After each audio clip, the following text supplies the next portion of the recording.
بسم اللہ الرحمن الرحیم نحمدہ ونصلی علی رسولہ الکریم اما بعد۔ محترم ناظرین کرام، ایک صاحبہ ہیں شفا خان، انہوں نے سوال کیا، السلام علیکم سر، اسمر اور مظہر نیم کا مطلب کیا ہے اور یہ نام رکھ سکتے ہیں سر بتائیے۔ وعلیکم السلام ورحمۃ اللہ وبرکاتہ۔ دیکھیے، جو آپ نے نام اس میں پہلا پوچھا ہے اسمر، اسمر یہ چھوٹے سین کے ساتھ میں، یہ اس کے معنی آتے ہیں گندمی رنگ والا ہونا، گندمی رنگ کا ہونا، یہ اسمر کے معنی آتے ہیں سین کے ساتھ میں۔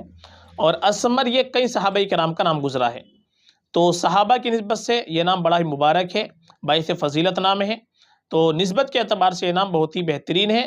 اس میں جب صحابہ کا ہم کو نام رکھنا ہو تو معنی کی طرف توجہ نہیں دینی چاہیے، تو یہ نام صحابی کی نسبت سے بہت ہی مبارک ہے، باعث فضیلت نام ہے اور معنی میں بھی کوئی خرابی نہیں ہے، اس لیے اسمر نام بالکل ہم رکھ سکتے ہیں، یہ نام ہم کو رکھنا چاہیے۔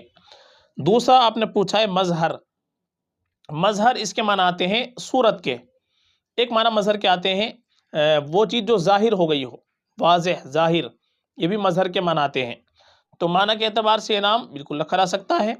البتہ اسی سے ملتا جلتا ایک نام آتا ہے مظاہر، میم پر پیش کے ساتھ میں اور ہاں پر تشدید کے ساتھ، مظاہر، یہ صحابہ کرام کا نام گزرا ہے اور اس کے معنی آتے ہیں ظاہر کرنے والا، واضح کرنے والا، تو مظاہر نام اور بہتر رہے گا چونکہ یہ صحابی کا نام ہے۔